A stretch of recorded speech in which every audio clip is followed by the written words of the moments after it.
Bienvenidos y bienvenidas a la Biblioteca de Castilla-La Mancha. Quiero agradecerles su presencia esta tarde entre nosotros para asistir a una nueva sesión del ciclo Maridajes Cuánticos que la Biblioteca de Castilla-La Mancha organiza en colaboración con Ciencia a la Carta. Como ustedes ya saben, Ciencia a la Carta es una organización sin ánimo de lucro formada por medio centenar de científicos e investigadores de diversos organismos dedicados a la divulgación y el fomento de la cultura científica. En su afán por la difusión de conocimiento, esta tarde han conseguido que Fernando Valladares, al que le agradezco su presencia entre nosotros, visite nuestra biblioteca y esto es una verdadera suerte. Es una verdadera suerte porque Fernando es el claro ejemplo de cómo un investigador de primer orden mundial. Les tengo que decir que para hacer esta breve presentación, documentarla, he tenido oportunidad de leer su currículum, 57 hojas, sin ningún espacio vacío, y lo dejo ahí. No sobra ningún espacio. Bueno, como les decía, un investigador de primer orden haya venido a esta biblioteca a trasladarnos con sencillez todo su conocimiento sobre un campo tan trascendental como es el medio ambiente. Fernando Valladares nació en Mar del Plata, Argentina, y es doctor en Ciencias Biológicas por la Universidad Complutense de Madrid, profesor de investigación del CSIC. Allí dirige el grupo asociado a la Unidad de Ecología y Cambio Global en el Museo Nacional de Ciencias Naturales, y también es profesor asociado de la Universidad de Juan Carlos.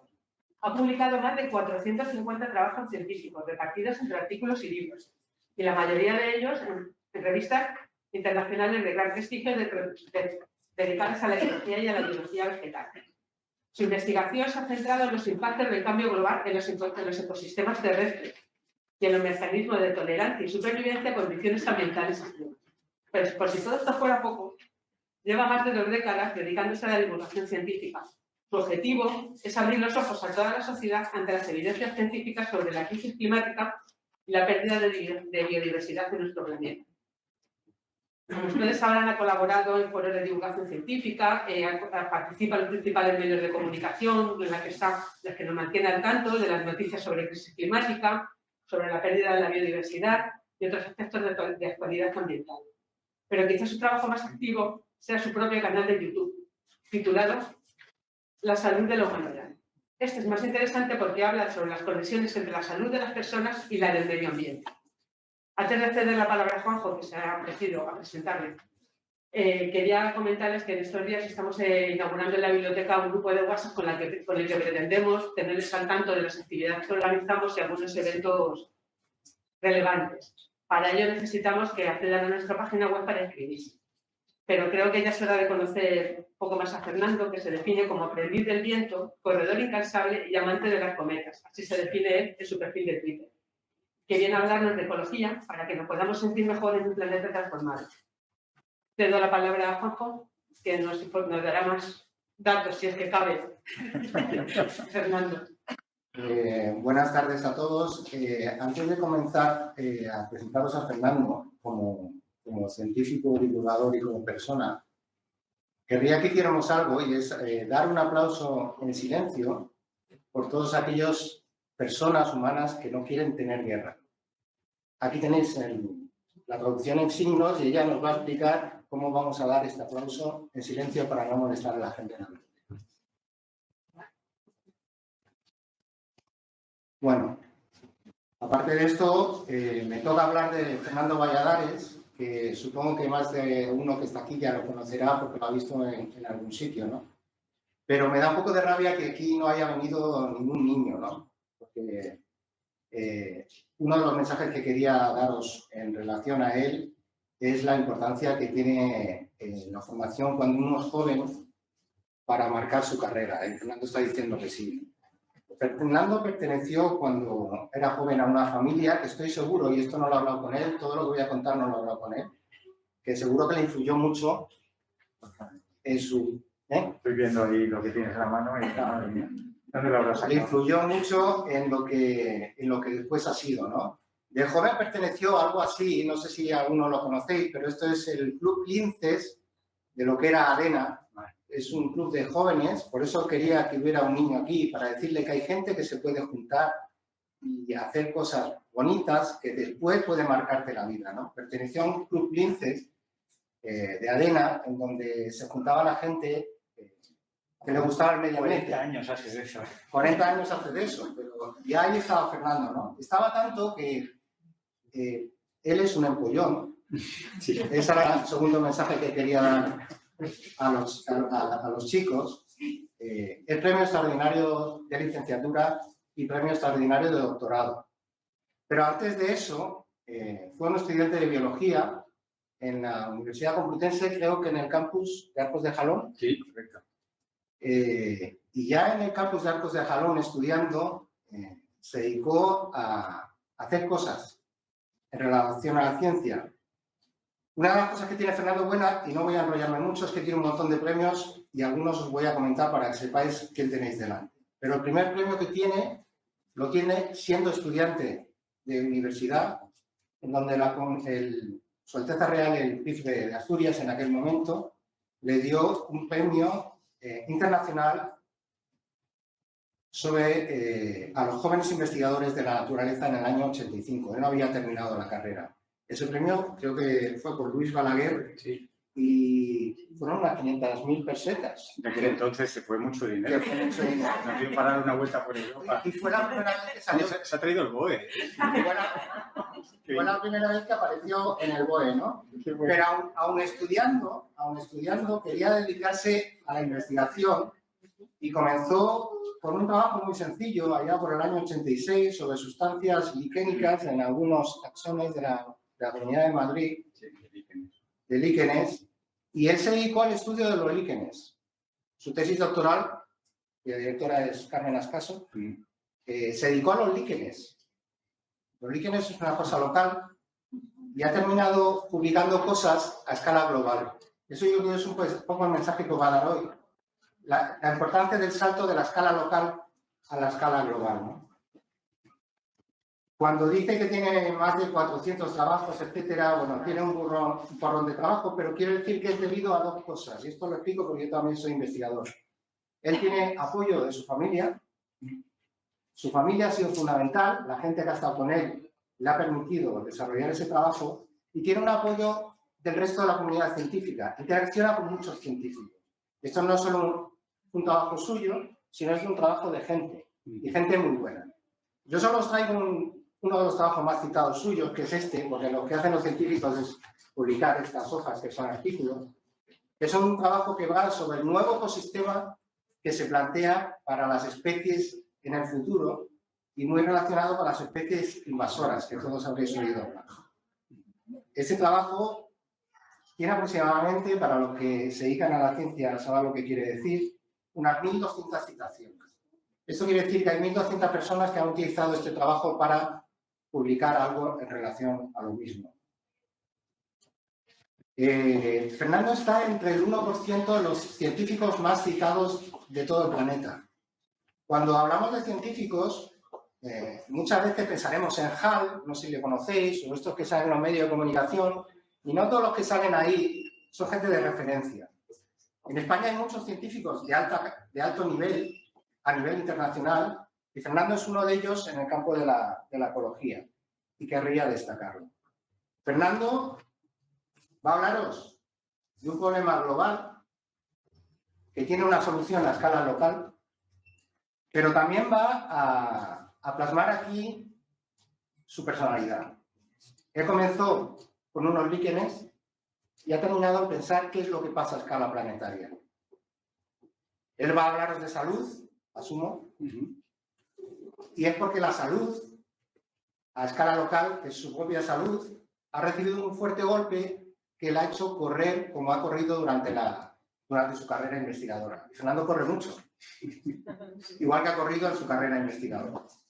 Pero ha corrido tanto que ha llegado a volar. Y eso son cosas que compartimos.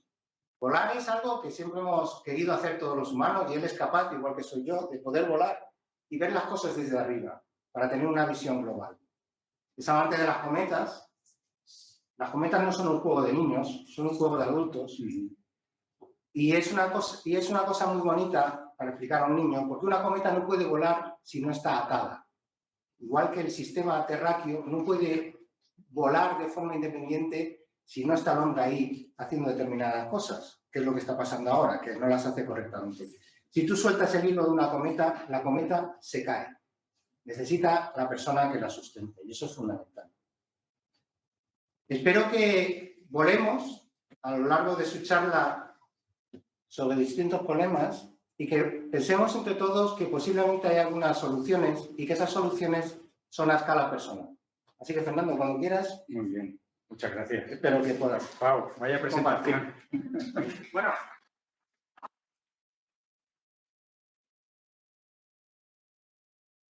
Solamente una cosa, Fernando Valladares tiene algunos premios que son de alto reconocimiento como divulgadores, como un premio de la Fundación BBVA, que no se lo dan a cualquiera, y es premio Jaume I por sus estudios sobre, vamos a decir, los impactos o los estudios sobre el cambio climático.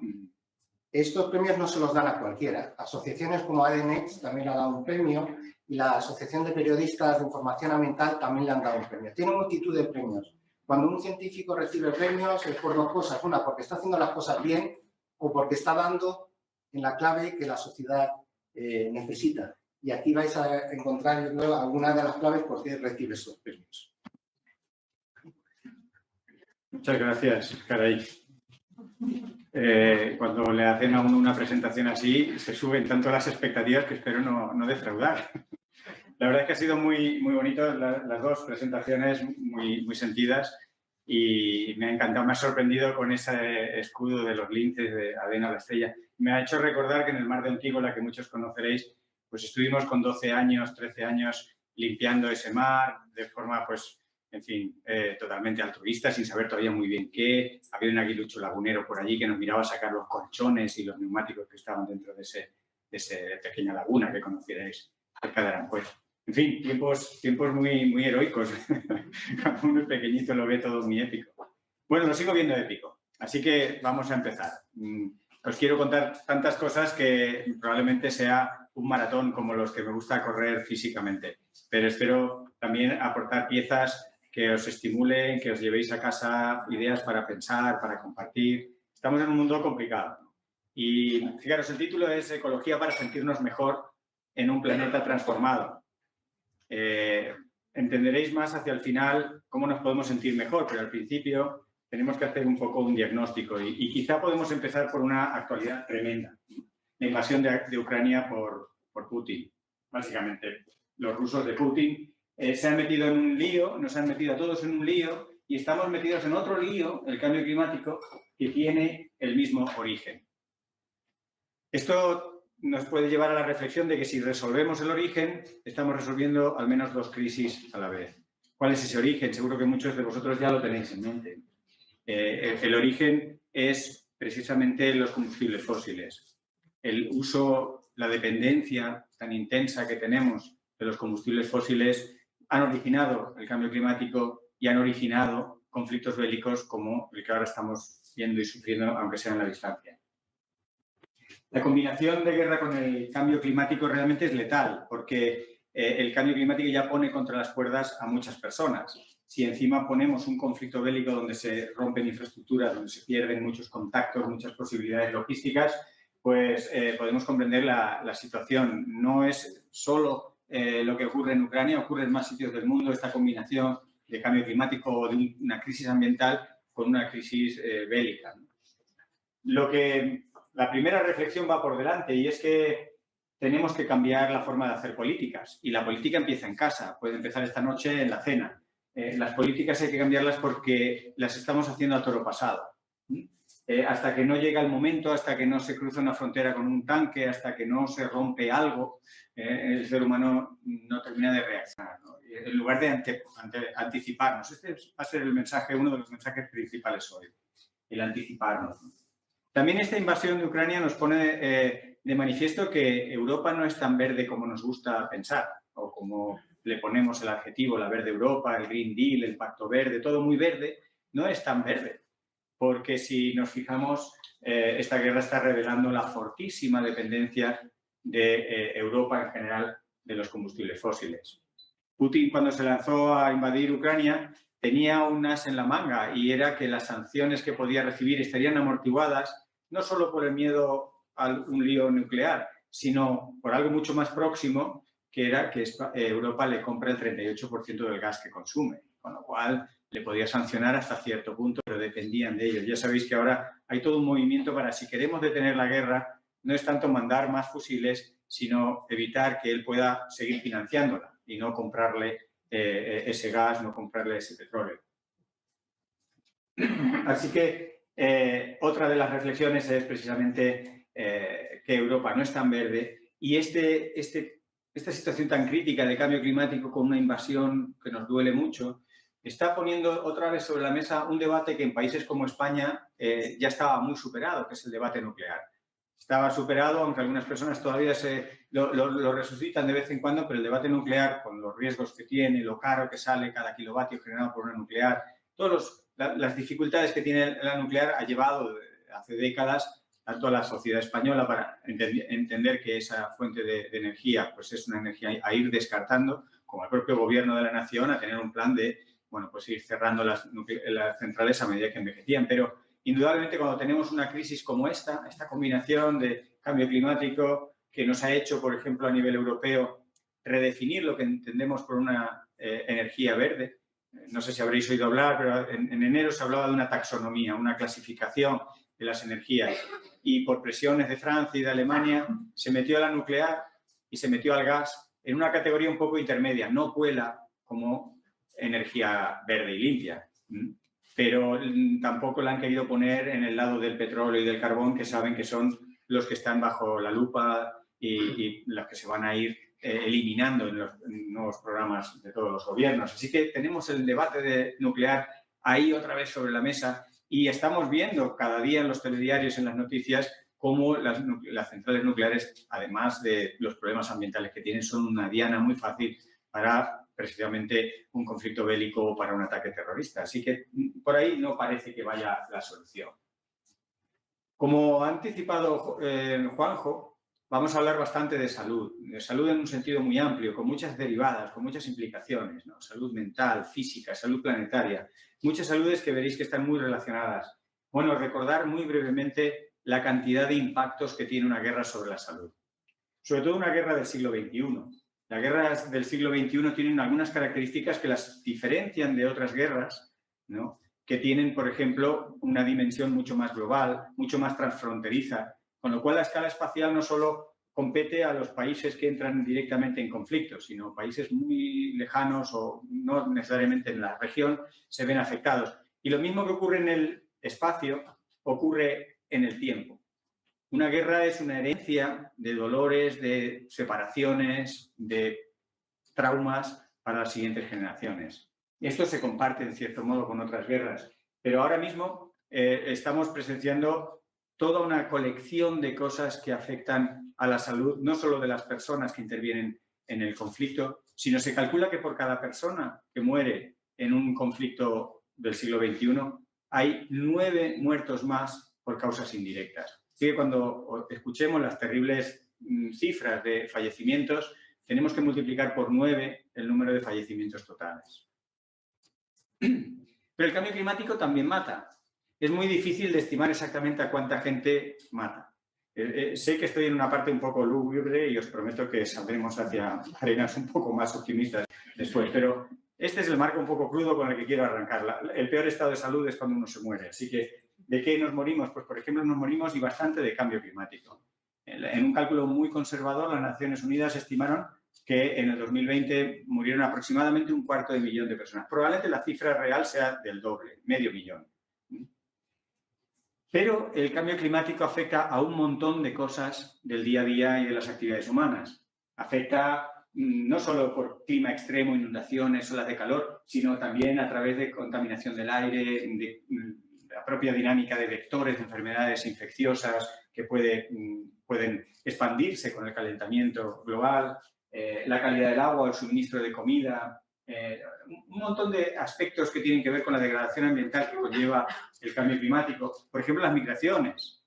La mitad de las personas que se mueven hoy en día en el planeta forzosamente, la mitad lo hacen por razones climáticas. Así que son millones de personas que se mueven por culpa del cambio climático. Y, por supuesto, en esos movimientos forzosos o forzados hay muchos fallecimientos y hay muchos problemas sanitarios. Así que cuando se tienen en cuenta todas estas otras causas que de una manera un poco más indirecta empuja el cambio climático, las cifras son mucho mayores, aunque también más difíciles de calcular. Y se Se estima que del orden de decenas de millones de personas mueren cada año indirectamente por el cambio climático. Nadie se propuso calentar la atmósfera, nadie se lo propuso, no era un objetivo de la humanidad, pero la verdad es que lo hemos hecho. Y estamos viendo muchas manifestaciones directas, salen en las noticias, no hace falta entender mucho de la climatología para entender que estos récords tienen algo que ver y cada vez la estadística y los científicos encontramos formas de demostrar que esto tiene que ver con la tendencia general de las temperaturas. Récords, por ejemplo, el año pasado a casi 50, a más de 50, casi 50 grados centígrados a más de 50 grados de latitud norte, en Canadá. Tuvieron que dejar los centros comerciales abiertos para que la gente pudiera entrar al aire acondicionado y no estar sofocados con unas temperaturas totalmente inusuales para esa zona del planeta, ¿no? Vimos las inundaciones allá por el mes de agosto, en Centro Europa, también en China, descargas torrenciales de agua que estaban predichas, que era parte de lo que sabemos que ocurre con un calentamiento de la atmósfera. Una atmósfera más caliente puede almacenar más agua, de forma que cuando hay una precipitación descarga más agua. Estas son cosas que se sabían y había un trabajo de Ceder y Fisher que se publicó el año antes de estas inundaciones que ilustraba casi exactamente dónde tuvieron lugar las inundaciones al año siguiente como una zona de alto riesgo. Y los políticos, que recordáis que esto ocurrió en plena campaña electoral en Alemania, se hicieron eco de forma un poco oportunística porque en sus programas electorales no había mucho cambio climático. Y de pronto, ante la tragedia de un país tan organizado, civilizado y con todo tan en apariencia controlado como Alemania, les sorprendió esa violencia del agua que tenía que ver no solo con el cambio climático, sino también con la artificialización de los ríos, de las cuencas, con todos los obstáculos que se encuentra el agua en su camino, ¿no? Así que, bueno, hoy en día ya sabemos que hemos calentado la atmósfera en comparación a cómo estaba a finales de la Revolución Industrial, hacia el siglo XIX, finales del XIX, 1,2 grados. Estos son datos. Pero claro, mucha gente ante 1,2 grados pues tampoco se inmuta, porque aquí en Toledo habéis pasado hoy pues 15 o 20 grados de oscilación térmica entre el momento más frío y más cálido. Entonces, 1,2 grados a muchos de nosotros no nos termina de impresionar. Cuando se pone el valor en un modelo climático se pueden entender impactos, pero ¿y si lo traducimos en unidades de energía? Veréis que ahí se entiende lo que significa 1,2 grados. Cuando ese 1,2 grados lo transformamos en unidades de energía, se estima que hemos en estas 3 décadas almacenado una energía equivalente a 600.000 bombas como la de Hiroshima. Es decir, hemos almacenado una energía suficiente para destruir todas las ciudades de más de medio millón de habitantes en el mundo. A lo mejor esto ya empieza a darnos idea de algo que hemos hecho sin querer, era calentar la atmósfera, la magnitud de lo que hemos hecho. Ahora estamos viendo las consecuencias y vamos a comentar algunas, pero yo creo que en la cabeza tenéis muchas de las posibles consecuencias, el nivel del mar, el desbordamiento marino, ¿no? Ahora, después de todos estos años, pues tenemos una atmósfera más cálida, pero también unos océanos más calientes y unos glaciares que se están derritiendo a más velocidad de lo que correspondería en un periodo como el actual. Se considera que el cambio climático es la manifestación más intensa de un choque, del choque entre nuestra civilización y los sistemas ecológicos de la Tierra, o cómo funciona la biosfera, la parte viva del planeta. Porque todavía no chocamos con el núcleo, con el magma o con las capas súper altas de la atmósfera, aunque hasta la estratosfera llegan nuestros efectos. Bueno, esta diapositiva correspondía antes. Bien, ¿de qué morimos? ¿No? Vamos a recordar brevemente de qué morimos. En este gráfico vemos las 3 enfermedades principales que a nadie le va a sorprender, con 18 millones de personas las enfermedades cardiovasculares, con casi 10 los cánceres en su conjunto, con casi 4 las enfermedades respiratorias. Esas 3 se llevan la palma.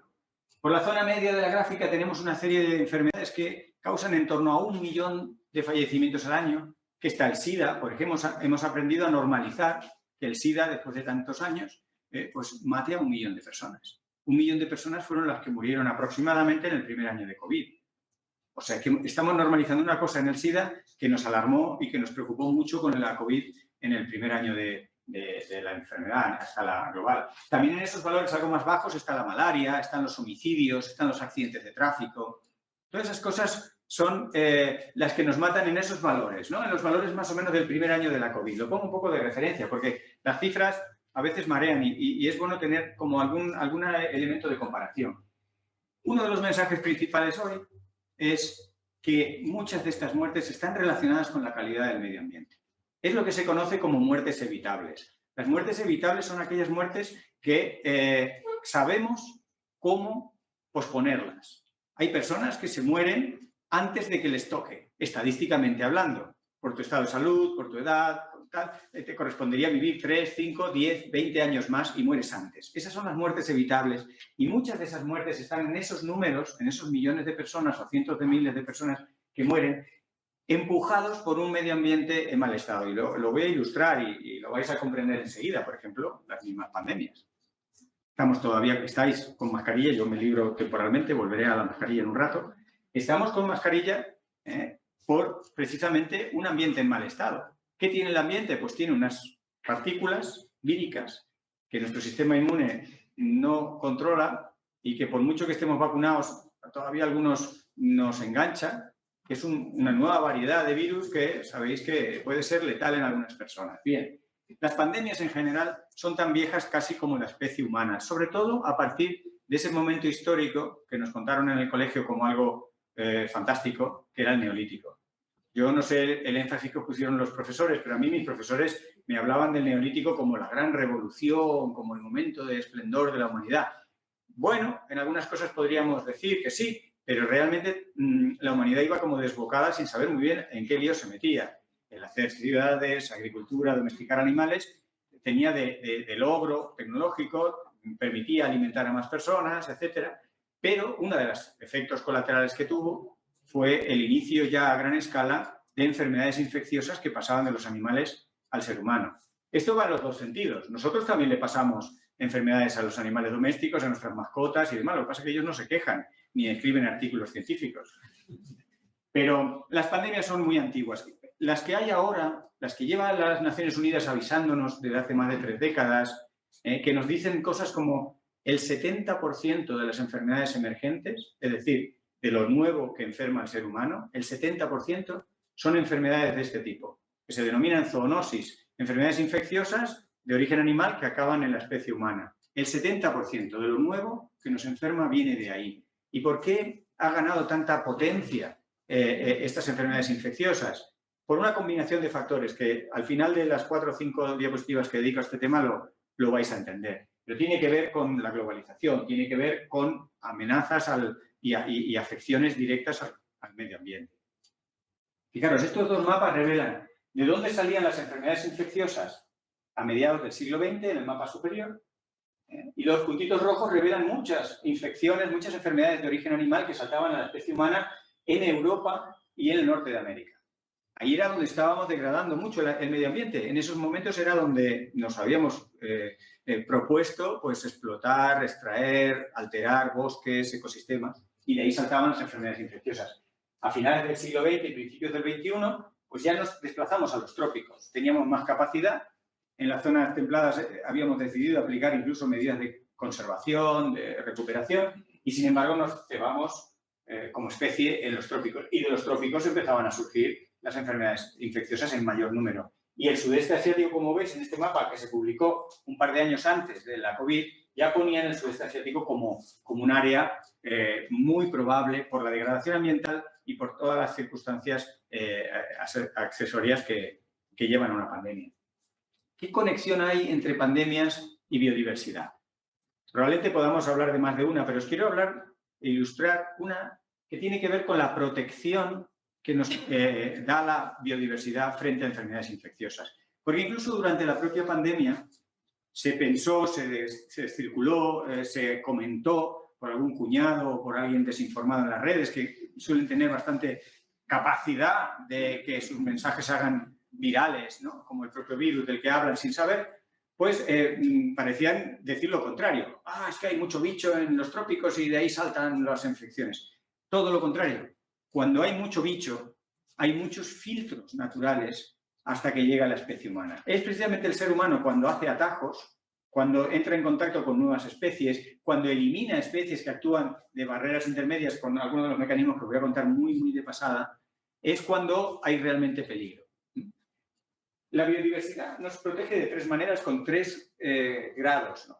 La diversidad de grado más general tiene que ver con lo que se conoce como grupos funcionales. Predadores, presas, animales grandes, pequeños, de sangre fría, sangre caliente, grandes grupos.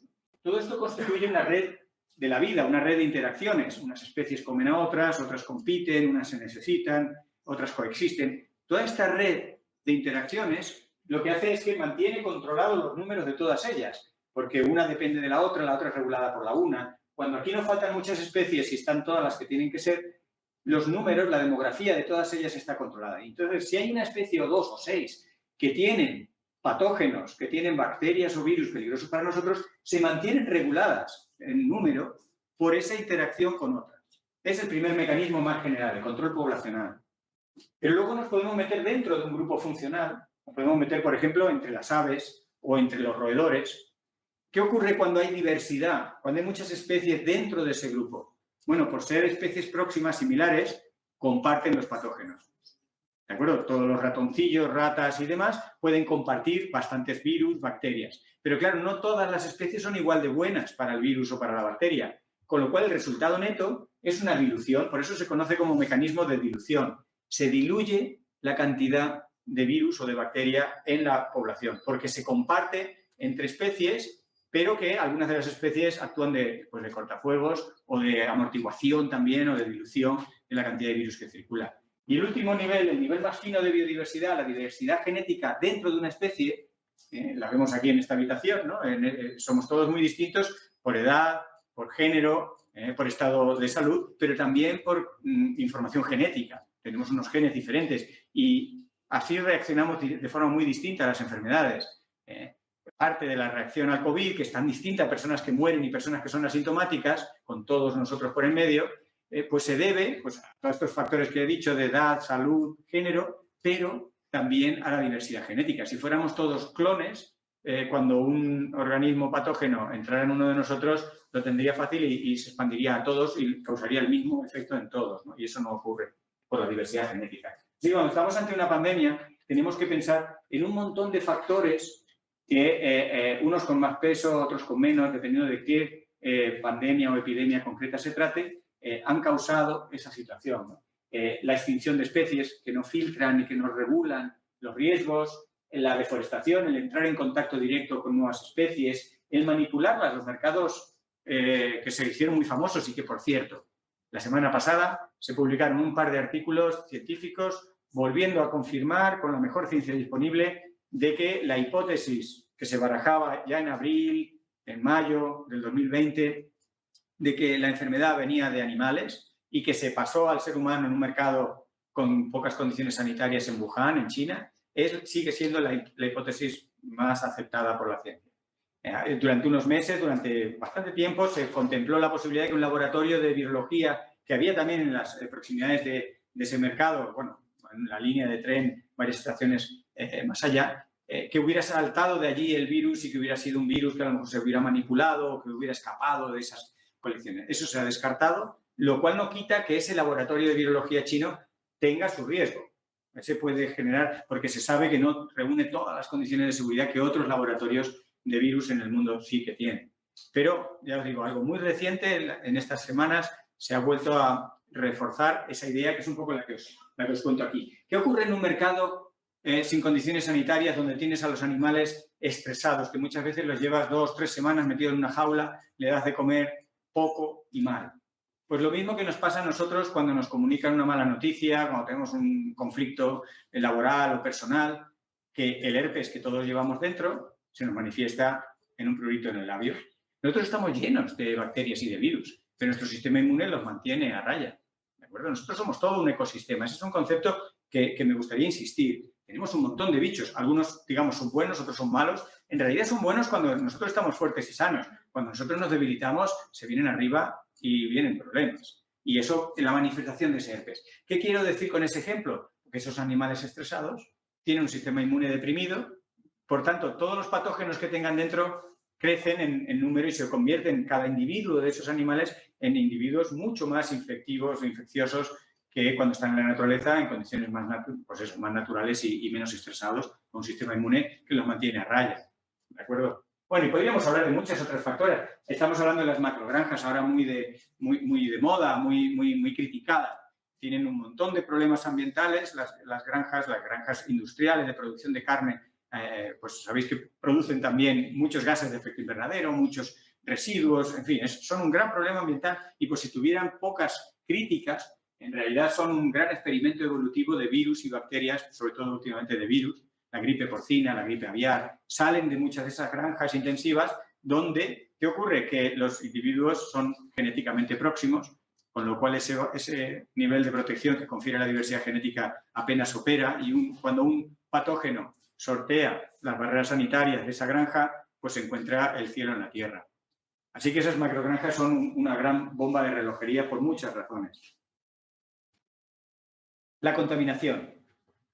En Toledo no tenéis un aire tan terrible como el de Madrid, pero la verdad es que ese colorcito que a muchas personas les gusta fotografiar porque hacen los colores ahí pastel y demás, es ozono y son partículas 2,5 y es muy tóxico. Hay unas fotos, si buscáis en la hemeroteca de un partido, bueno, lo voy a decir, el PP, se fotografió en la azotea de su sede en la calle Génova en estos días de invierno y todo el fondo era un espectáculo de gases contaminantes. Pero es verdad que generan unas atmósferas que son hasta casi, bueno, surrealistas, porque dan colores morados, veo mucho morado, las sillas son moradas. Pues al atardecer se generan unos colores y son los espectros, al ser atravesados por la luz del sol, de gases como el dióxido de nitrógeno, el dióxido de azufre, en fin, gases que no queremos inhalar. Y en Madrid tenemos en grandes cantidades. No solo ocurre en Madrid, ocurre en muchas ciudades grandes del mundo, hasta el punto de que la contaminación es el cuarto riesgo más importante de defunción. Es una de esas causas que empuja a mucha gente que está con un problema cardiorrespiratorio, con un problema vascular o con algún tipo de cáncer, por ejemplo, de los pulmones, le complica y le acelera el momento de fallecer. Pero fijaros, interacciones. Podría estar hablando mucho porque como científicos nos encantan las cosas complejas y una interacción entre factores, entre procesos es una cosa compleja y digamos que intelectualmente es fascinante. Si no fuera porque estamos hablando de cosas que matan o enferman. Pero desde el principio de la COVID se supo que las personas que habían estado respirando una atmósfera contaminada tenían muchas más probabilidades de morir en caso de contraer la COVID. Y los datos eran muy fuertes. En un trabajo que salió al principio como digo, del confinamiento, revelaba que apenas haber respirado 1 microgramo por metro cúbico de estas partículas pequeñitas, partículas que se llaman PM2,5, menores de 2,5 micras, haber estado respirando durante meses antes de contraer la enfermedad 1 microgramo más por metro cúbico de estas partículas, aumentaba un 15% las probabilidades de morir en el caso de que contrajeran la enfermedad. A medida que avanzaba la COVID, se vio, por ejemplo, que la epidemiología, los contagios, estaban también relacionados con la contaminación. Un parámetro que se llama R, por aquí lo veis, es un parámetro en los modelos de epidemiología que representa el número de personas sanas que un enfermo puede contagiar. Ese parámetro R estaba muy correlacionado otra vez más con las partículas PM2,5, esas partículas pequeñitas que son muy insidiosas y que se meten muy profundo en nuestros tejidos y nos causan todo tipo de trastornos. Así que no solo nos enferman, sino que aceleran o amplifican otras enfermedades esas partículas, incluso el contagio y la transmisión de enfermedades infecciosas. El cambio climático interacciona con todo. Os lo conté en alguna gráfica de colores, pero lo que está mejor documentado respecto a la salud es el efecto a través de los vectores, de los mosquitos, de las garrapatas, esos vectores, esos animales que transmiten enfermedades. Al encontrarse un clima más cálido, muchos de ellos son de origen tropical o de zonas cálidas, se van expandiendo arriba en las montañas o en latitudes más al norte, etcétera, y van llevando con ellos las enfermedades contagiosas que tienen. Bueno, en este trabajo que ha salido hace poco también, de Cohen y colaboradores, muestran una característica más de esos organismos que nos enferman a los humanos, ¿no? Virus, bacterias, pero en este trabajo también metían todo tipo de parásitos, gusanos, hongos, protistas, todo un abanico de seres, digamos, malignos para nosotros, ¿no? Muy perjudiciales para nuestra salud. Cuando analizaban todos ellos en conjunto, encontraron una propiedad y es que todos ellos tienen lo que se conoce como mayor amplitud térmica. ¿Qué es la amplitud térmica? La amplitud térmica es el rango de temperaturas en el cual una persona, un animal, una planta puede funcionar. Pues encontraron que todos esos bichos tienen mayor amplitud térmica que aquellos que les hospedan, sean humanos, sean otros mamíferos, aves, reptiles. ¿Y qué tiene que ver esto con el riesgo para nosotros? Bueno, vosotros podéis entender que cuando entra uno de estos patógenos en nuestro cuerpo se establece una guerra a muerte, sobre todo los primeros cientos de años, a veces miles de años, evolutivamente hablando, es una guerra a muerte. O gana el invasor o gana nuestro sistema inmune. Es un equilibrio muy tenso que en este caso se va a ver favorecido hacia los invasores en un escenario de calentamiento, porque tienen mayor amplitud térmica, porque se van a beneficiar de ese nuevo clima más en proporción que los animales que lo hospedan. Esto es un efecto directo del cambio climático sobre las enfermedades infecciosas. Voy a entrar en un ligero cambio de tono. Voy a empezar a hablar de un concepto que parece cachondeo, que se conoce como hipocresía organizada. Hacer una pequeña introducción que la hipocresía como el engaño son rasgos que, aunque están muy mal vistos, son imprescindibles para vivir en sociedad. Todos los animales sociales, desde un invertebrado hasta nosotros, nos engañamos y engañamos y ejercemos la hipocresía para vivir con otros, que son más feos, más agresivos, más altos, y no se lo estamos recordando todo el día, y por tanto empezamos a ser un poco hipócritas. Y nos engañamos y engañamos precisamente para facilitar esa convivencia. Es una cosa que tiene valor adaptativo, que es potencialmente buena, pero que el ser humano está utilizando en exceso. Y ahora veréis algunos ejemplos de hasta dónde puede llegar la hipocresía organizada a complicar las cosas y a enredar las decisiones. El carbón. Hemos acordado que el carbón es una forma muy sucia de generar energía. De los tres principales combustibles fósiles, que tenemos el petróleo, el gas y el carbón es el primero a quitar porque para la energía que da contamina mucho. Y hay un acuerdo internacional desde hace ya más de una década por ir reduciendo, eliminando. Habréis oído pues, en Asturias, en el norte de España, donde se produce mucho carbón, cómo se han cerrado muchas minas. Esa es y ha sido la trayectoria. Sin embargo, en ese escenario, la salida de la COVID nos está haciendo quemar más carbón que nunca. Se calcula que en estos meses, de finales del 2020 y principios del 21, la humanidad quemará más carbón que nunca en su historia. Y eso que decíamos que nos íbamos a deshacer del carbón. Hemos hablado y oímos mucho el negacionismo. El negacionismo del cambio climático, el negacionismo de afrentas y desafíos a la humanidad, como puede ser una pandemia o como puede ser una decisión política, ¿no? Pues esos desafíos se encuentran cada vez más atrincheradas, personas y entidades atrincheradas en las redes, muchas veces en forma de seudónimos, anónimos o utilizando robots que amplifican los mensajes, así nadie sabe muy bien quién lo empezó diciendo. Pues en todas estas teorías de la conspiración, de los bulos, de las falsedades y demás. Ahí amparados en esa constelación de cosas muy poco científicas están toda una familia de negacionistas. Porque tenemos negacionistas muy obvios que prácticamente no cuelan, como puedan ser Trump, que yo creo que en privado no era tan negacionista, pero que le venía muy bien serlo para sus negocios y sus líos. El caso de Bolsonaro y casos así muy sonados de negacionistas muy obvios. Esos realmente no representan un porcentaje muy grande de los negacionistas. Hay muchas formas de negacionismo, como por ejemplo pensar que todo esto es tan grande, tan global, que no podemos hacer nada, entonces no hagamos nada. Eso es también una forma de negacionismo. O un negacionismo muy común es aceptar todo esto, aceptar el problema y de teoría vamos bien, pero luego en la práctica pues no estar a la altura. Y fijaros de qué país os voy a hablar. De uno de los países de los que menos pensaríamos que sería negacionista. Suecia, como muchos países nórdicos, se pone como ejemplo de sostenibilidad. La sociedad es muy conocedora de los impactos ambientales de la especie humana, toma muchas medidas en el día a día, cualquier sueco, por corregir su huella ambiental.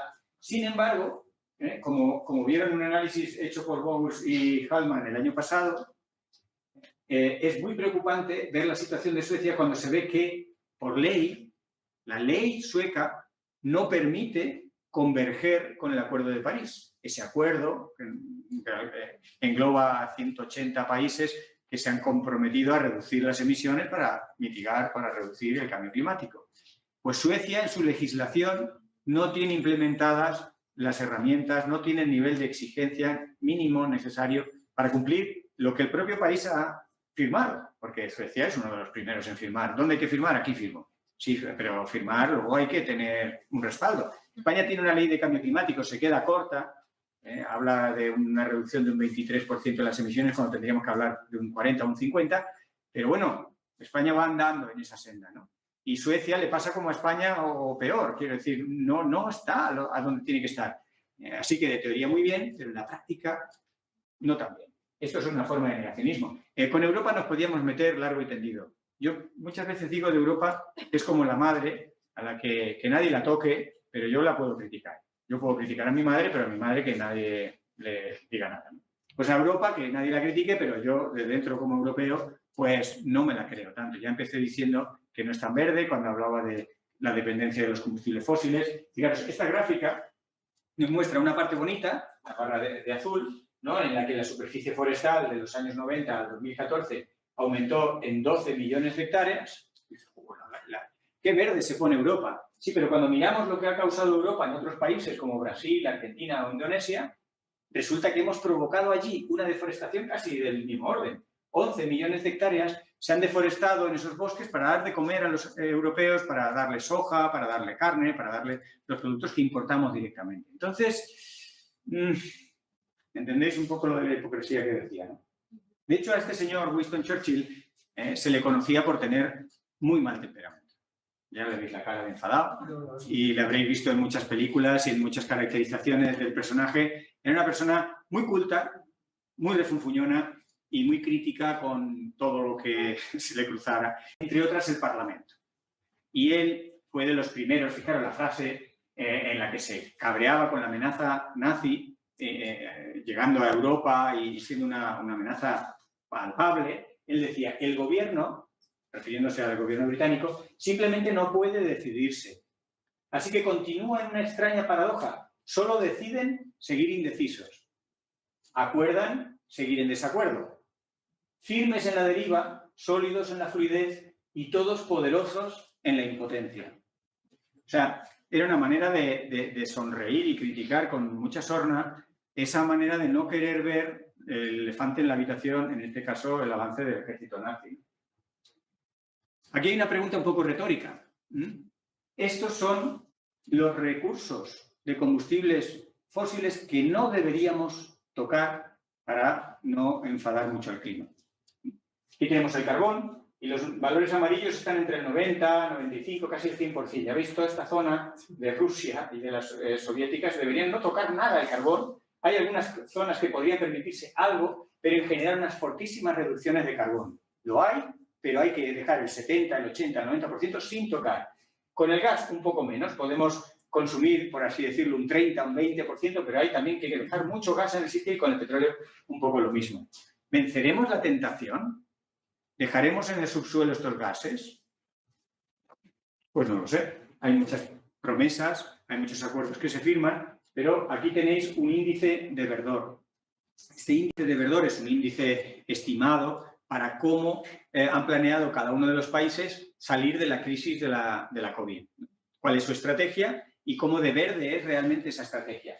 Tenéis aquí en rojo los malos malísimos de la película, ¿no? Rusia, por supuesto, ¿no? Pero tenemos a Arabia Saudita, Turquía, Brasil también. España no lo hace mal, España está aquí en un muy discreto cuarto, quinto lugar, está la Unión Europea por aquí, con más en positivo. Pero fijaros cómo se cuela entre los malos un país, Noruega. Volvemos a tener un país escandinavo. ¿Pero qué pasa con Noruega? Si los noruegos son muy buena gente, muy ambientalistas, les gusta hacer esquí de travesía, tienen su propia forma de esquiar. No cuadra Noruega aquí. Pero es que si miramos lo que Noruega tiene debajo de los pies, es mucho petróleo. Y Noruega ha decidido, en su plan, en su estrategia, no renunciar a ese petróleo. Con lo cual, su salida de la COVID no es muy verde. Tenemos que reconocer que el mercado, las leyes del mercado, la oferta y la demanda, no funcionan con algunas cosas. Yo no voy a criticar en determinados aspectos digamos, de la economía y demás, pero desde luego lo que compete al medio ambiente y a la salud, el mercado no funciona. No funciona porque hay fallos evidentes. Los precios de las cosas relacionadas con el medio ambiente o relacionadas con la salud no reflejan las preferencias de la gente ni los costes de producción. Se producen menos cosas y menos servicios que son realmente necesarios para las personas, como un aire limpio, un clima estable, simplemente porque tampoco tienen un precio muy definido. Como no tienen un precio, ¿cómo van a ser objeto de oferta y demanda? ¿No? Y además se generan muchos desperdicios y estos desperdicios salen normalmente gratis. Contaminar sale muy barato o gratis del todo, con lo cual no va a responder nunca a las leyes del mercado. Esto es una especie de simplificación de un tema muy complejo en el que nos hemos metido hasta la cocina para regular impuestos, regular... Y vamos a ver, que esto no va a estabilizarse solo, no va a responder como si Coca-Cola y Pepsi-Cola compiten en el mercado y se estabiliza el precio del botellín o de la lata del refresco. Esto no va por esa vía porque hay muchos costes que no se reflejan y hay muchas necesidades que tampoco se ven respondidas. La crisis ambiental, además de tener muchas complejidades, esas interacciones que os he contado, muchas especies, muchos procesos, muchas cosas que a los científicos nos mantienen muy entretenidos. Muchos científicos nos podíamos quedar en el laboratorio o en el campo midiendo cosas durante décadas o toda nuestra vida profesional midiendo eso, pero muchos científicos también, como yo, pues hemos decidido contarle a la gente lo que ocurre, ¿no? Y por eso estamos aquí hoy y por eso también hubo un mandato en la era Trump de los científicos norteamericanos a que los científicos europeos que no teníamos la presión de un pseudo dictador o un personaje tan sui generis como Trump, pues que saliéramos y contáramos lo que está pasando con el clima y en general con el medio ambiente. Pero es que la crisis ambiental tiene un ingrediente adicional que complica mucho las cosas. No sé cómo llamarlo y como no sé cómo llamarlo le he puesto un nombre, digamos, figurado, pero que todos vamos a entender. El hacernos trampas al solitario. Este señor está jugando solo y se hace trampas. Esto es muy paradójico. Sería muy difícil de explicarle esto a un extraterrestre, ¿no? Si viene un extraterrestre y tú le explicas las reglas del solitario, pues lo pillan, las puede entender. Ahora, cuando te pilla haciendo trampas, dice, creo que no entendió el juego, ¿no? Esto de hacernos trampas al solitario lo veremos en el día a día. Y conviene sonreír de vez en cuando, pero sonreír significa que nos hemos dado cuenta, porque muchas veces hacemos trampas y no nos damos mucha cuenta. Fijaros, en este estudio, que se publicó en una revista con un nombre muy interesante, la revista se llama Journal of Environmental Psychology, es decir, la revista de psicología ambiental. Psicología ambiental. Bien, octubre de 2021. Van Dorn y Kurz hacen un estudio amplio con un gran muestreo poblacional y a la gente le ofrecen opciones para reciclar y no opciones para reciclar y encuentran que cuando la gente tiene opciones de reciclado, producen más basura. Porque lo tienes tan fácil, esto lo podemos explicar a posteriori. Esto es un dato. El porqué del dato, pues ya lo interpretamos cada uno como en fin, la intuición nos guía aquí muy bien, ¿no? Cuando no hay reciclado, la gente opta por un envase de vidrio. Pero cuando hay opción de reciclado, vamos a por el plástico que ya se reciclará. Y esto es psicología humana y la tenemos que admitir. Y para corregir nuestra huella ambiental, para ponernos de acuerdo en cosas, tenemos que entender todas estas contradicciones, estas trampas al solitario que nos hacemos. Claro que no todas las trampas al solitario son igual de graves. Una cosa puede ser la escala individual en casa. Bueno, ahora que no me ve mi pareja, que es la que más en casa mira los reciclados, pues lo voy a tirar todo junto. Eso sería una trampilla modesta a un solitario muy mínimo. Pero a nivel de países, lo de Suecia, que os contaba, o lo de Noruega, son trampas grandes, con impactos muy graves, ¿no? Y son trampas al solitario, o sea, son hipocresías, son cosas que no funcionan, ¿no? Lo que se conoce como greenwashing o lavado verde de muchas empresas, eso es una forma de hipocresía que tiene en fin, unas consecuencias tremendas. Podríamos listar muchas, ¿no? La Europa esquizofrénica que menciono por aquí, con el Pacto Verde que lo he dejado caer, o con la política agraria comunitaria. Estas dos cosas que se hacen en mesas muy próximas en Bruselas, muy próximas también donde se firma el Acuerdo de París, y no hay nada más europeo que París, pues resulta que no coordinan, no permiten. El Green Deal no cuadra con lo que se comprometió en el Acuerdo de París, ni la política agraria comunitaria, que sigue enfocada en dar de comer a los europeos. Esto es una coartada, pero en realidad lo que sigue enfocada es en producir mucha cantidad de comida cuando eso no hace falta. Lo que hace falta es producirla con menos huella.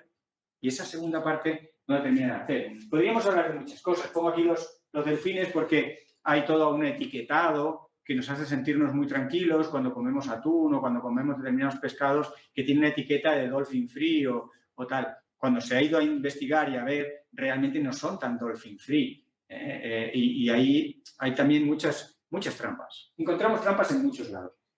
Y voy a entrar un poco en la parte económica de esta charla. A mí no me gusta hablar de dinero, soy un desastre para las cuentas, pero en esta sociedad hay que hablar de dinero tarde o temprano.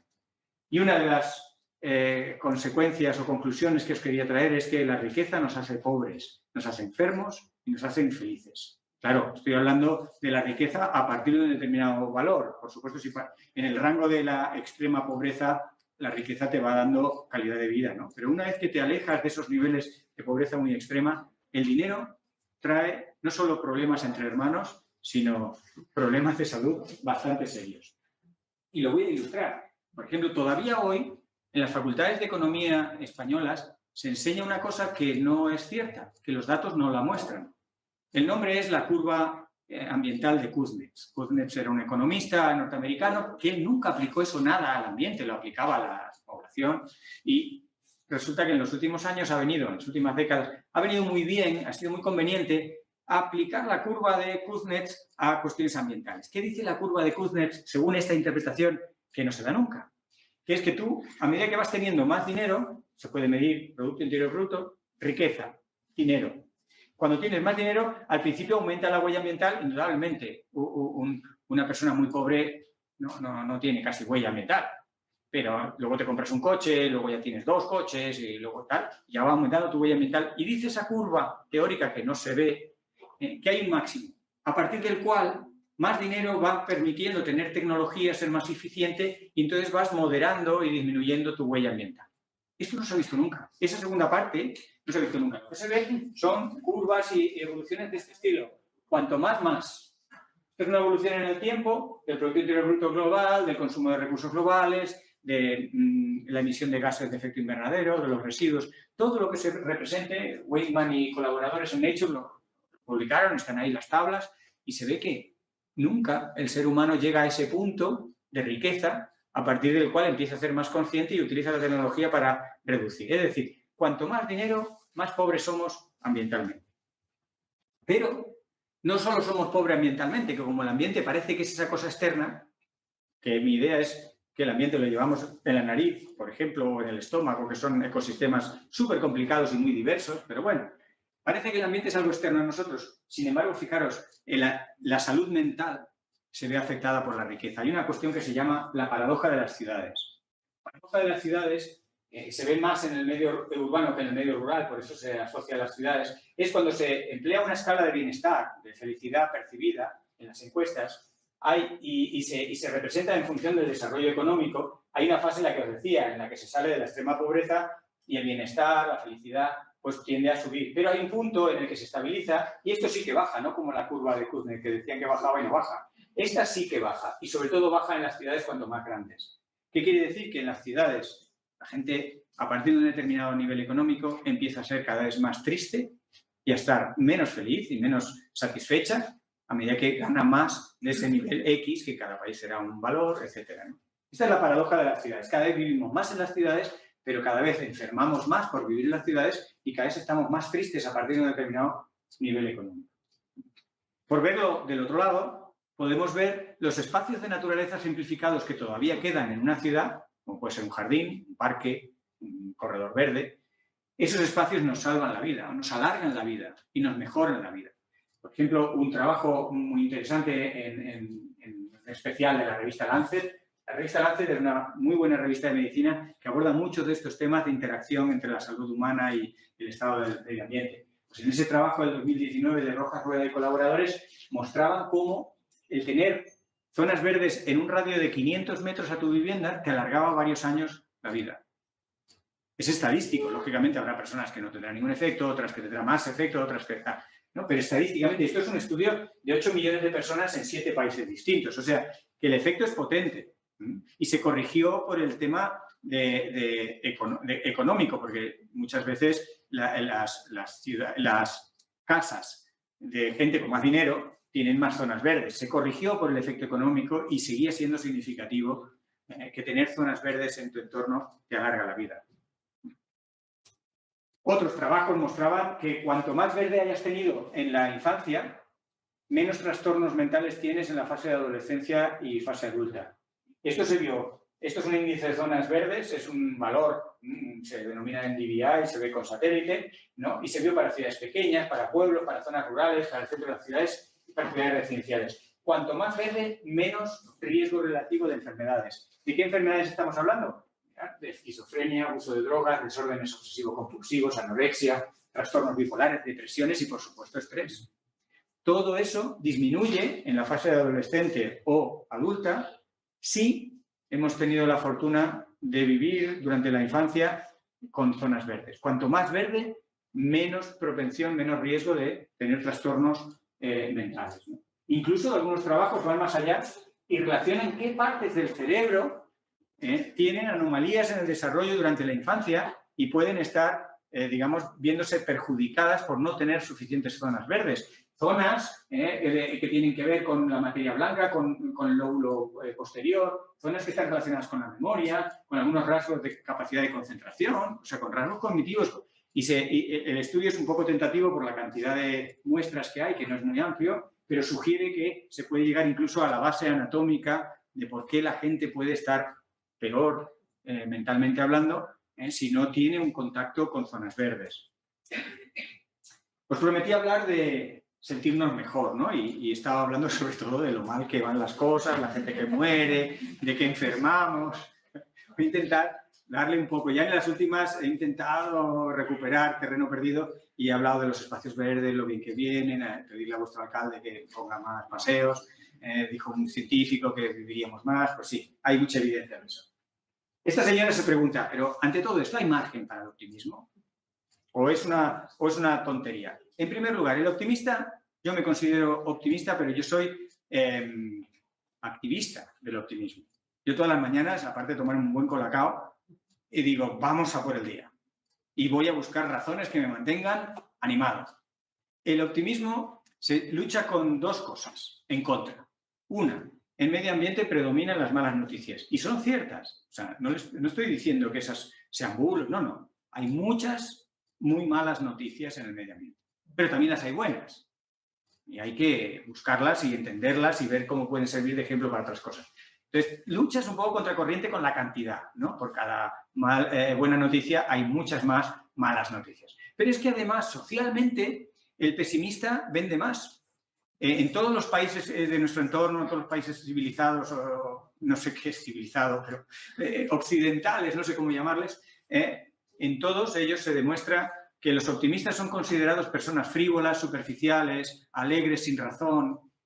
Sin embargo, los pesimistas son gente informada, gente documentada, gente seria. Claro, no me extraña que sean serios si están ahí viéndolo todo muy mal, ¿no? Yo, como podéis entender, hago muchos esfuerzos. Tengo algunas razones para el optimismo que desarrollo con los estudiantes en la universidad. Yo mismo me inyecto todas las mañanas una vacuna de optimismo y digo, oh, pues esto salió bien, venga, va, una cosa que salió bien. Pero ¿realmente hay razones? Bueno, lo primero es que tenemos que cambiar el chip. Porque si vamos de muy apesadumbrados y de muy acomplejados y con mucho miedo por los escenarios, no va a salir lo mejor de nosotros. Y esto lo dicen los psicólogos. Este es un estudio de tantos que hay en psicología. Cuando a las personas, cualquiera de nosotros, se nos ofrecen puntos a recordar de memoria, cuando estamos enfadados o tenemos miedo, recordamos menos puntos que el promedio, y cuando estamos contentos o satisfechos, recordamos incluso más que el promedio de la población. Es decir, que tenemos que sacar lo mejor de nosotros mismos, tenemos que estar de buen rollo, tenemos que estar en positivo dentro de la que está cayendo, ¿no? Y dentro de la invasión de Ucrania, del cambio climático, de la pérdida de especies y de todas las muertes evitables. Pues sí, hay que estarlo porque precisamente es tan histórico el momento en el que estamos que o sale lo mejor de nosotros o con nosotros nuestra versión apesadumbrada no nos va a sacar de la televisión. Y, por ejemplo, este gráfico de que morimos lo podemos ver o intentar ver en positivo. En la revista, una vez más, de Lancet, salió un artículo de Hamilton y colaboradores en los que calculaban las personas que dejaban de morir si nos ajustábamos al Acuerdo de París. Claro, el Acuerdo de París es un grano en el zapato, una piedra en el zapato, porque es incómodo, hay que hacer cosas, cambiar cómo nos transportamos, cambiar muchas cosas, ¿no? Y entonces como que no nos mola. Y muchos países, muchas personas, muchos sectores de actividad pues son un poco reacios, ¿no? Y todos vamos un poco retrasados en los deberes del Acuerdo de París. Pero ¿y si lo vemos con que 6 millones, más de 6 millones de personas salvan la vida de aquí al 2040 por los cambios asociados en la dieta, o 2 millones por la movilidad activa asociada a los cambios en el transporte, o 1,6 millones salvan la vida por la disminución de la contaminación atmosférica? En total, 10 millones de personas salvarían la vida de aquí al 2040 en un cálculo bastante conservador. Probablemente lo salven más, pero al menos de estos órdenes estamos hablando. Hay muchos más estudios que nos permiten ver las ventajas que tendría ajustarnos al Acuerdo de París, que por otro lado lo hemos firmado, pues a lo mejor está bien que lo cumplamos. Si lo cumplimos, para final de siglo, este es otro estudio que calcula de otra manera, pero que llega a conclusiones parecidas. Si lo cumplimos, hay 74 millones de personas que para fin de siglo salvarían la vida pues, por todas estas razones relacionadas con la salud de las personas en un planeta más saludable. Madrid Central. Desde Toledo creo que os podíais partir de risa, ¿no? Viendo las tonterías que se han hecho a raíz del Madrid Central. El Madrid Central a los madrileños nos ha dolido más, porque lo teníamos allí, el rifirrafe, lo propuso un gobierno, luego vino otro gobierno, dijo que no, porque lo había propuesto el otro. Lo dijeron, anda, no, sí, es la única forma de evitar una multa millonaria que nos van a poner de Europa por tener una de las ciudades más contaminadas del mundo. Ah, vale, pues entonces deja el Madrid Central. Y luego viene un juez que se acuerda de que pusieron una denuncia a los del partido contrario y dijo, no, que hay que abrir el Madrid Central. Bueno, fue una tragicomedia patética donde nuestros gobernantes no estuvieron a la altura. Madrid Central nació muy pequeño para el tamaño de la ciudad, pero se calcula que en los años en los que funcionó le salvaba la vida a 500 madrileños cada año. Es como si Madrid Central evitara un accidente mortal de un Boeing 747. No está mal, ¿no? Y con la biodiversidad pasa un poco lo mismo. Aquí hay un trabajo de Bull y colaboradores en Nature que intentan hacernos ver cómo todos nuestros esfuerzos es por detener la pérdida de especies. Cuando lo podemos enfocar en todo lo que ganamos, toda la ganancia neta por retener especies. Es la otra cara de la misma moneda, pero es bastante más motivante estimarlo así y tener estimadores de ecosistemas funcionales, de servicios que funcionan mejor en ecosistemas ricos en especies. Así que hay más gente que yo que hace esfuerzos por verle el lado bueno a las cosas. Y hablando de dinero, Dobson y colaboradores, este es un artículo que citamos mucho porque calculó lo que costaría prevenir pandemias. Y os podéis imaginar las 3 medidas que ellos estimaron cuánto cuesta. Son medidas que vais a entender muy bien después de lo que he comentado. Una de ellas es detener la deforestación en las zonas tropicales porque es de ahí esa deforestación lo que está generando muchas pandemias. La segunda es limitar el comercio de especies y la tercera, establecer una red de alerta y control temprano de estas pandemias. No nos poníamos de acuerdo entre comunidades autónomas con las unidades de los contagios. Imaginaros lo que costaría hacer esta red de alerta a escala mundial, ¿no? Pero bueno, esto cuesta mucho dinero. Esto, de hecho, costaría aproximadamente entre 17 y 27 billones de dólares. Es mucho dinero, pero estamos hablando de todo el planeta. Ahora, calcularon que para hacer frente solamente a la COVID, solo a una pandemia, nos vamos a gastar entre 8 y 16 trillones, 1000 veces más. 1000 veces más hacer frente a una pandemia que reducir los riesgos de todas. Yo no sé si hay inversiones más rentables que esta. Otro cálculo de lo rentable que es la naturaleza viene del informe Waldron. En este informe se hacen 6 escenarios de conservación. Básicamente los 6 son 6 formas de conservar el doble de lo que conservamos ahora. Ahora en el planeta tenemos aproximadamente un 15% de la superficie terrestre en alguna forma de protección. Espacio natural, parque nacional, parque regional, todas estas formas de protección, ¿no? De espacios protegidos. Tenemos un 15% y ellos calculan cuánto nos costaría, en azul, bastantes millones de dólares, proteger el doble, el 30%. Pero luego calculan también los ingresos en naranja y los ingresos más los beneficios en amarillo y luego el efecto amplificador del turismo. Como veis, son también del orden de varios ceros más de retorno de lo que te cuesta. Hay muchos ejemplos que podríamos poner de lo rentable que es poner dinero en la naturaleza. Y ya para ir un poco acercándome al final, hay como 4 grandes cosas que tenemos que tener en la mente a la hora de enfrentar el desafío. Hay 4 cosas que hay que cambiar. 4 grandes cosas. A mí lo que me consuela es pensar que cada uno de estos cambios que competen a áreas del conocimiento distintas están apoyados por los especialistas. No somos solo los ecólogos, los ambientólogos o la gente que le interesa o conoce la biología, sino que cada especialista desde su campo viene a apoyar el cambio correspondiente. ¿Qué cambios son estos? El primero, el sistema socioeconómico. Este es el gran elefante en la habitación. El sistema socioeconómico no es como la ley de gravitación universal que sea inamovible, ¿no? Cuando cayó la Caja Madrid y las rescatamos con el dinero de todos nosotros, se nos convenció de que eso no la podíamos dejar caer.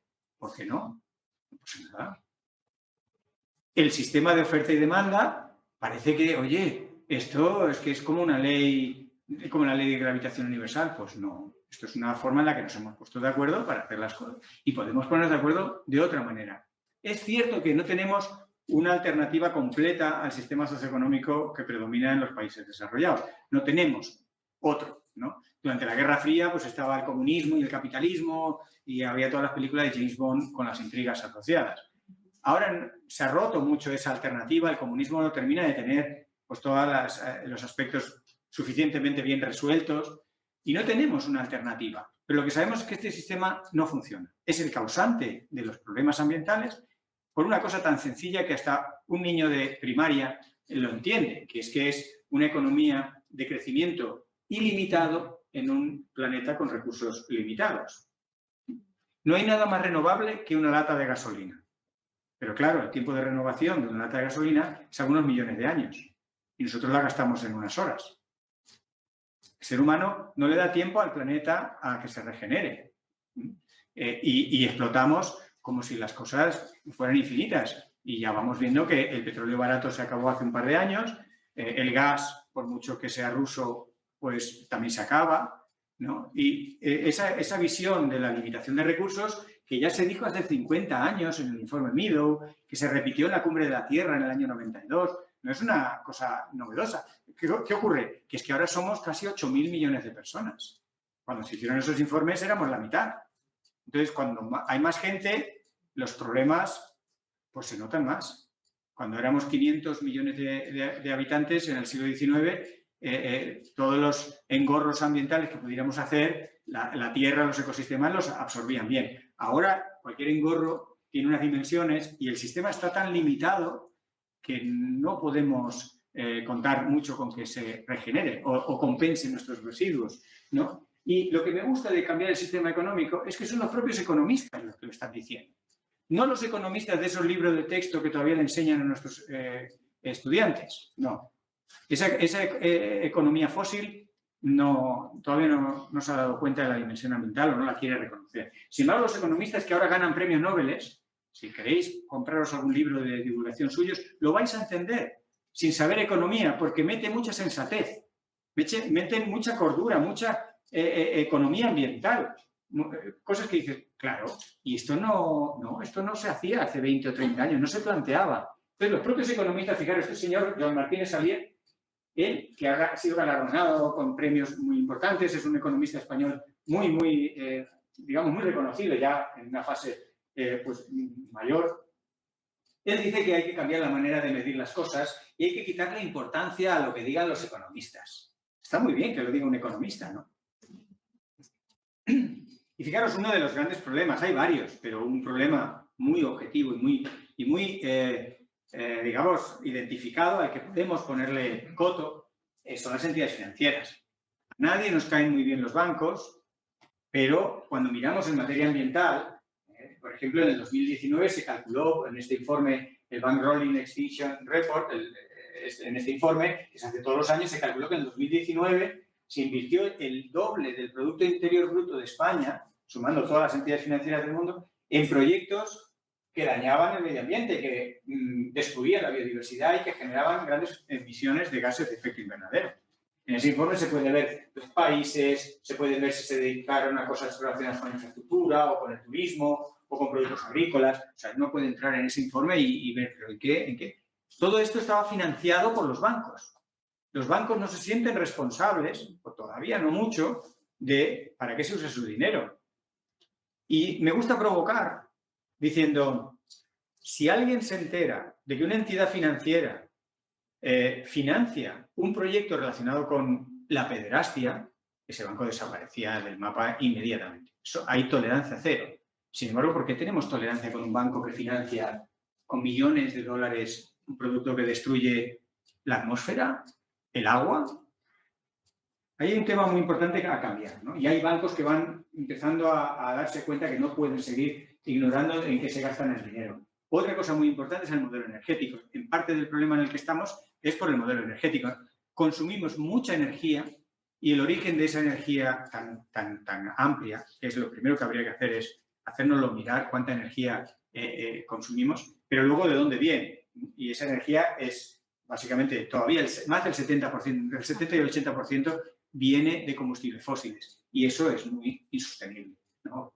Antonio Turiel es físico que trabaja en cuestiones más energéticas y él es muy negativo, él no es muy optimista o le cuesta. Muchas veces hemos conversado, yo no entiendo tanto de energía y de física como él, entonces yo le cedo ahí pues la autoridad que tiene. Pero él, ya veis el título de su libro, Petrocalipsis, o sea, él no anda con rodeos. La tercera cosa a cambiar, eran 4, la tercera es el modelo de empresa. Las empresas tienen un peso desproporcionado en comparación con cualquiera de nosotros, con los individuos, con la ciudadanía, en los impactos en el medio ambiente. Y las empresas empiezan a cambiar por efecto de algunos de sus líderes, por efectos de personajes o personas conocidas y populares que empiezan a apuntar con el dedo, ¿no? Empiezan a salir listas. En Francia ya circulan listas de personas con fortunas que se emplean para degradar el medio ambiente, de empresas con una huella ambiental mayor de no sé qué. O sea, se empiezan ya a no permitir que se queden escudadas en un cierto anonimato. Pero fijaros, Larry Fink, que es el jefe del IBEX, este señor que tiene no solo una tremenda fortuna, sino sobre todo tiene un gran poder, porque es el jefe de BlackRock. Muchos de vosotros quizá no hayáis oído, yo hace 4 o 5 años no había oído hablar de BlackRock, pero BlackRock es una gran financiera, la mayor gestora mundial de activos, mueve esos dineros de tantas cifras que ninguno de nosotros somos capaces de recordar. Vetó a casi 5.000 directivos y 2.700 compañías al entender que no habían tenido un comportamiento sostenible. Esos casi 5.000 directivos fueron todos contentos a contarle a Larry, mira, hemos hecho mucho dinero. Y Larry miró y dijo, pero si sois unos guarros, si lo habéis hecho de una manera súper sucia, y se quedaron con el pie cambiado. Y fueron vetados. Esos directivos no pudieron progresar, no se aceptaron sus proyectos a corto plazo, etc. O sea, fue un jarro de agua fría y pillarles realmente con el pie cambiado internamente. Y yo creo que vamos a ver cada vez más cosas así. Y la cuarta cosa que hay que cambiar es el concepto de salud. Tenemos una idea desde los egipcios de que la salud es una cosa interna, que si el riñón, que si la sangre, que si el corazón, que si la piel. Y en realidad, por ejemplo, en el caso de los cánceres infantiles, el 80% de los cánceres infantiles tienen un origen ambiental. Con lo cual, esa medicina que se apoye en los órganos y tejidos internos y en la fisiología del individuo no puede hacer en la mayoría de esos cánceres, ¿no? Entonces, esas muertes que os decía antes. Así que hay iniciativas como la Salud Planetaria, que lo lleva esa revista que os he mencionado muchas veces, una revista científica de Lancet, con la Fundación Rockefeller, que es la que pone aquí el dinero, o las Naciones Unidas con su programa One Health, Una Salud. Son ya iniciativas que llevan varias décadas funcionando y que van forzando a que la salud se aborde por expertos de muchas disciplinas. Fijaros, entre esas disciplinas hay psicólogos, pero no solo psicólogos, sociólogos, antropólogos, humanistas y también ecólogos. O sea, la salud, como la única salud que hay en el planeta, se tiene que abordar desde muchos campos, porque es el resultado neto, el que estemos sanos, es el resultado neto de que estén sanos muchas otras cosas. Así que, bueno, yo creo que estamos llegando ya al final. No os asustéis mucho. Esto no me interesa. Esto es para insistir en lo de prevenir. Cuando una persona ingresa en un hospital, ya es tarde. Y la respuesta no solo de España, no solo de la Comunidad de Madrid, sino de cualquier país civilizado es invertir mucho en hospitales. Pero eso ya es tarde. Ya la gente ya está enferma. Yo no digo que no haya hospitales, pero hay que poner mucho más dinero en evitar que la gente entre en hospitales. Y eso no terminamos de hacerlo. Hace falta cambiar las prioridades. Y en este trabajo, que no voy a entrar en muchos detalles, lo que paradójicamente llegaban a la conclusión es de que nos defendemos de lo que no nos amenaza. Nos gastamos un casi 11% del Producto Interior Bruto del planeta en armamento. Ahora estamos viendo todo este trapicheo, empecé hablando de Ucrania y termino hablando de Ucrania. Todo este asunto de llevar más armas, que quizá deberíamos haber comprado más, que como Ucrania no tiene ametralladoras. Bueno, el gasto mundial de armamento hoy en día representa, como digo, del orden de un 11% del Producto Interior Bruto. Y las muertes que generan los conflictos bélicos son 2 órdenes de magnitud, 2 ceros inferiores a todas esas muertes relacionadas con el medio ambiente. Lo que realmente mata al ser humano no son las guerras. Aunque las guerras son muy violentas, muy espectaculares, muy impresionantes y muy trágicas, en realidad lo que morimos no es de guerras. Entonces, si nos vamos a defender de lo que nos amenaza, tenemos que gastarnos una parte en los Objetivos de Desarrollo Sostenible o en el propio Acuerdo de París. Y en este artículo lo que hacen es, si hay dinero para todo, si podemos seguir jugando a la guerra y pegándonos tiros, pero hagámoslo con solo la mitad de lo que nos estamos gastando. Si total no se va a notar, porque de eso casi no morimos. Pero si metemos un 5% en los Objetivos de Desarrollo Sostenible y un 1% en el Acuerdo de París, eso sí se va a notar. Y ahí sí que va a haber mucha gente que va a vivir mejor, significativamente mejor. Así que dinero hay y es cuestión de cambiar las prioridades. No sé si en esta segunda fase he logrado el objetivo de deciros cómo a través de la ecología vamos a ser más sanos y felices, pero alguna pieza creo que he dejado caer sobre que efectivamente volver a la naturaleza de una manera diferente, no pelearnos con ella, no sobreexplotarla, es la madre de la solución a muchos de los desafíos globales en los que estamos metidos. Así que bueno, estaré encantado de tomar todas las preguntas. Podéis encontrar mucha más información en mi página web. No gano dinero con la página web. Ahí están todos los libros, hay artículos que han mencionado antes y más, y vídeos y demás. Así que encantado de tomar preguntas o continuar la conversación con vosotros. Gracias.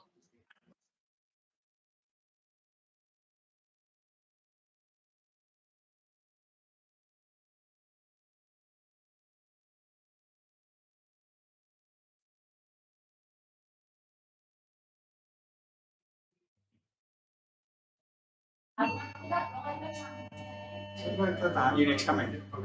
Informa que en breve la biblioteca cerrará sus puertas. Rogamos que abandonen expresamente nuestras instalaciones. Pero que todavía falta tiempo. Busquen las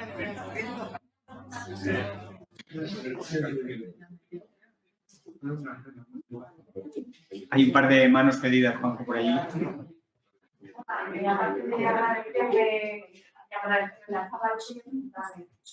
Si esto lo tenemos tan claro y desde hace tantos años, porque esto, vamos, estamos aquí por algo, y estamos escuchando esto porque ya estamos sensibilizados.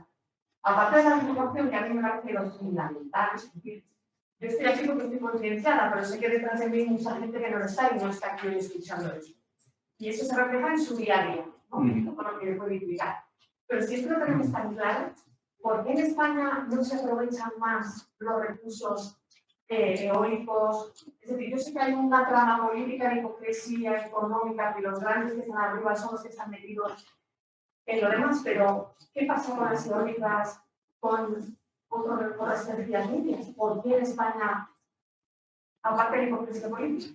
Bueno, ahí España, deciros que es el resultado de su historia y en la historia te marca, no solo para tener una monarquía en el siglo XXI, eso es historia, sino también para tener un sistema energético que heredamos de la época franquista y que costó una gran inversión, que se basó en monopolios. Se adjudicaba la generación de energía a una determinada empresa, a otra empresa, y esas empresas han ido invirtiendo unas grandes cantidades de dinero en unas infraestructuras, algunas de ellas, por ejemplo, la red eléctrica española es muy buena, ¿no? Pero no se ha hecho en un entorno competitivo, sino que se ha hecho de esa manera. Es un legado histórico.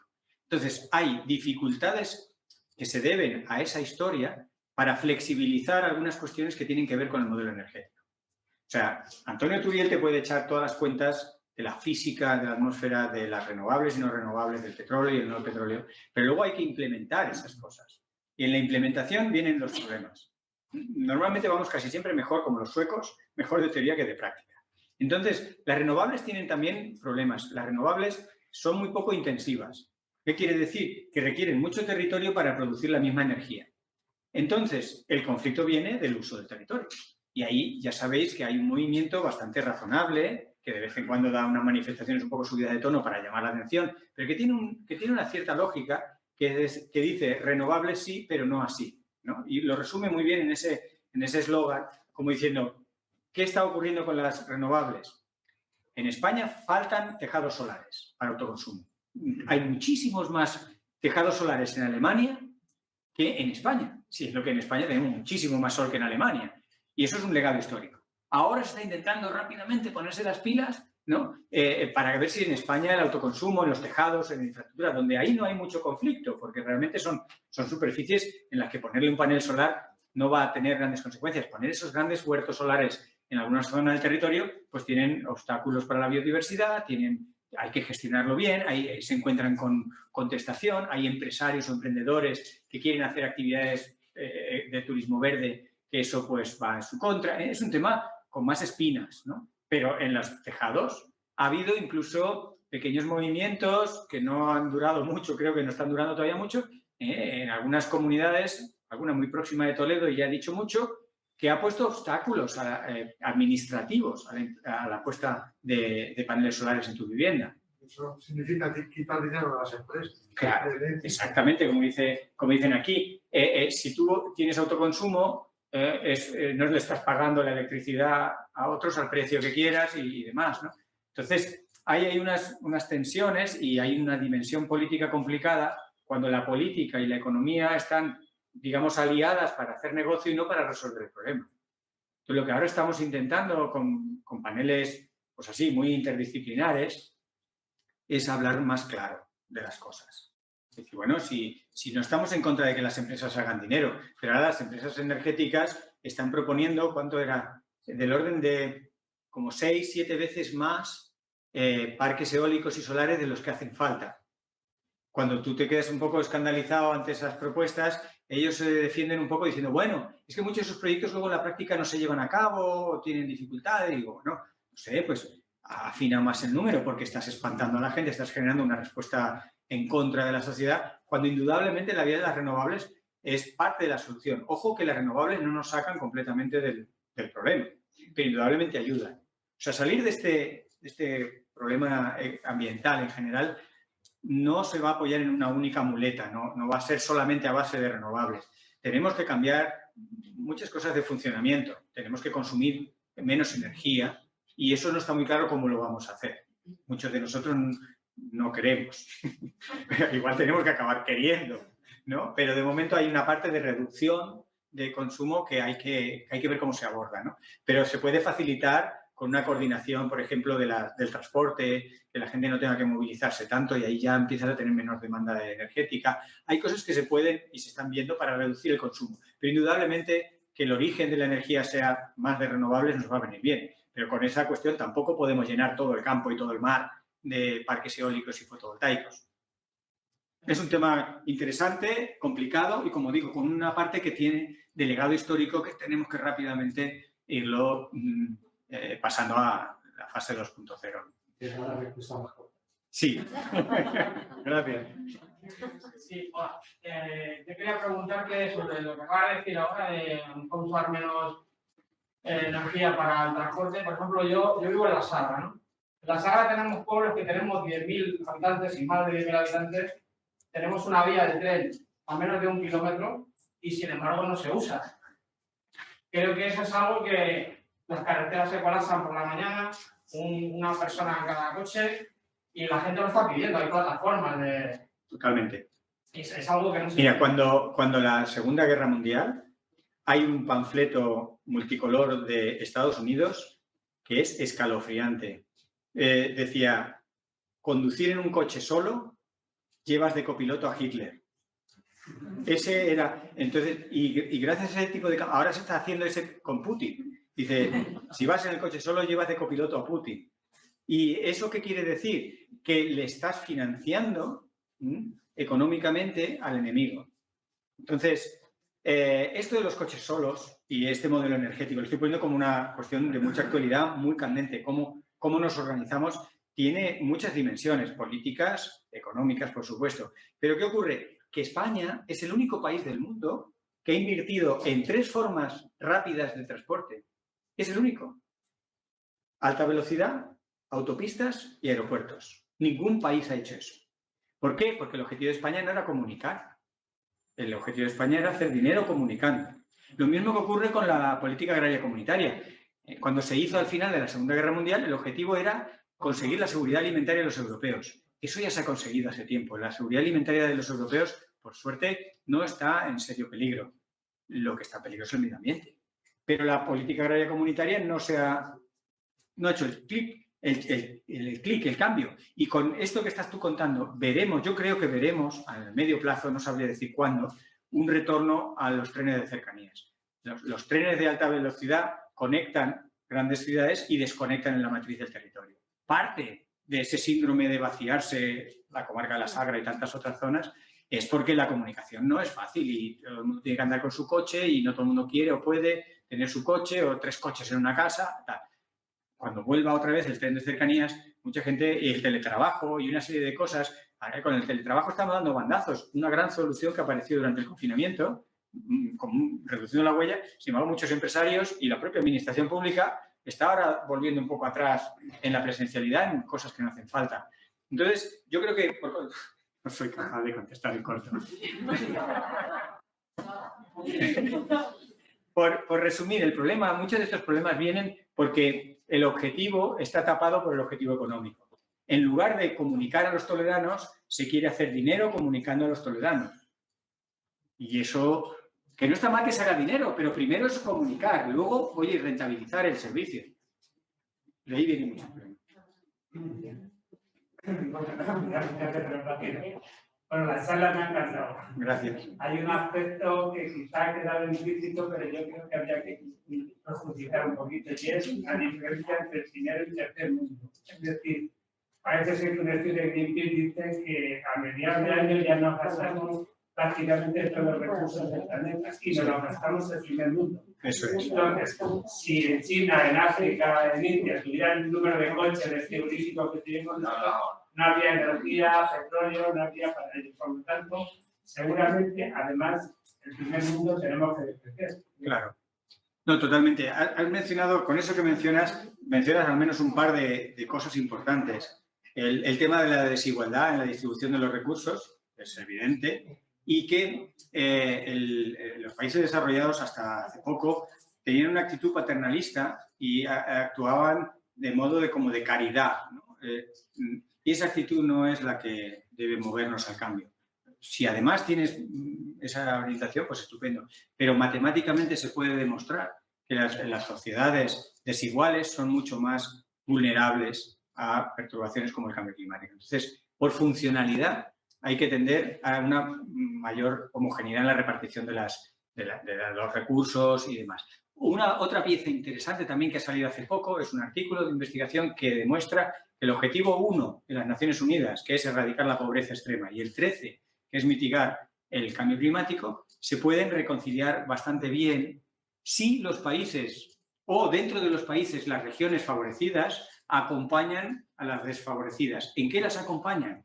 En que se desarrollen sin pasar por la senda de la industrialización, que sorteen ese periodo oscuro al que van todos encaminados de la mano de los que ya están tecnificados y que ya pasaron en su momento y emitieron todos esos gases de efecto invernadero y han degradado el ambiente, pero ya están ahí y pueden acompañar en ese desarrollo. Calculan en ese trabajo que se puede erradicar de la pobreza a 1.000 millones de personas subiendo solamente 1,6 las emisiones de gases de efecto invernadero. Es decir, con muy poquita emisión puedes sacar de la pobreza extrema a 1.000 millones de personas. Estos son unos estudios recientes. Pero claro, hay que coordinarse y los países más desarrollados tienen que acompañar a esos del tercer mundo en su desarrollo para que sorteen la fase inicial.